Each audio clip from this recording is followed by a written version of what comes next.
సువర్ణష్ఠీవి కథ. లోగడ సైభ్యుడి కొడుకు సృంజయుడని ఒక రాజు ఉండేవాడు. చాలా గొప్పవాడు, పుణ్యమూర్తి.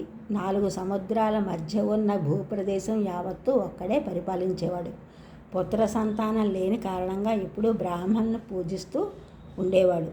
నారదమునికి అతడికి స్నేహం, అందుచేత సంజయుడి దగ్గరికి తరచి వస్తూ ఉండేవాడు. ఒకనాడు యథాప్రకారం ముని వచ్చాడు. ఆ వేళ బ్రాహ్మణులందరూ ముని దగ్గరికి వచ్చి మహారాజు కోరిక తీర్చవలసిందని విన్నవించారు. ఏమిటి నీ కోరిక, నాతో చెప్పలేదేమని అన్నారు నారదుల వారు సృంజయుడితో. కొడుకు కోసం దివారాత్రాలు తప్పిస్తున్నానన్నాడు సృంజయుడు. బుద్ధిమంతుడు, రూపవంతుడు అయిన కుమారుడు కావాలి. వాడి పంచేంద్రియాల నుండి ఉత్పత్తి అయిన కన్నీళ్లు, చెమట యావత్తు బంగారం కావాలి అన్నాడు. సృంజయుడి కోరిన ప్రకారం వరం ఇచ్చారు నారదముని. అందమైనవాడు, బుద్ధిమంతుడు అయిన కుమారుడు కలిగాడు సృంజయుడికి.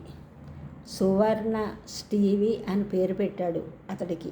అతడి శరీరం నుండి ఉత్పత్తి అయ్యే మాలిన్యం అంతా బంగారం కావడం చేత కొండలా పెరిగింది బంగారం. ఇల్లు, వాకిలి, మంచాలు, కుర్చీలు, ప్రాకారం అంతా బంగారమయం చేసేశాడు సృంజయుడు. చెప్పలేనంత ఆనందం, గొప్పతనము అనుభవించాడు.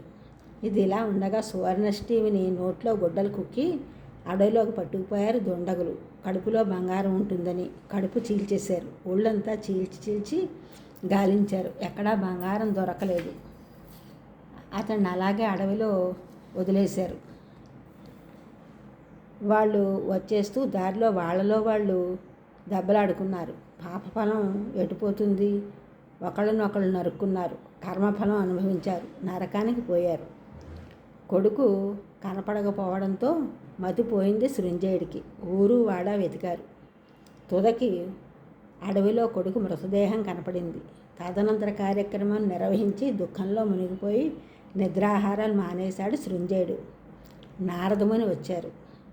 రాజా, ఏడిస్తే పోయిన వాళ్ళు వస్తారా? ఇలా ఏడుస్తూ కూర్చుంటే నీ ప్రాణం కూడా పోతుంది. నువ్వు నా స్నేహితుడివి, అందుచేత నీ మేలు కోరి చెప్పేది విను. జన్మమెత్తిన వాళ్ళు ఎవరు ఎంత గొప్పవారైనా శాశ్వతంగా ఈ నరలోకంలో నిలవరు అని 16 మంది రాజుల గురించి చెప్పడం మొదలుపెట్టారు నారదుల వారు. ఈ ఛానల్ చూసిన అందరూ కూడా సబ్స్క్రైబ్ చేయండి, షేర్ చేయండి, లైక్ చేయండి, కామెంట్ చేయండి. సబ్స్క్రైబ్ చేసిన అందరూ కూడా కృతజ్ఞతలు. షేర్ చేసినారు, లైక్ చేసినారు, కామెంట్ చేసిన అందరికీ కూడా ధన్యవాదములు.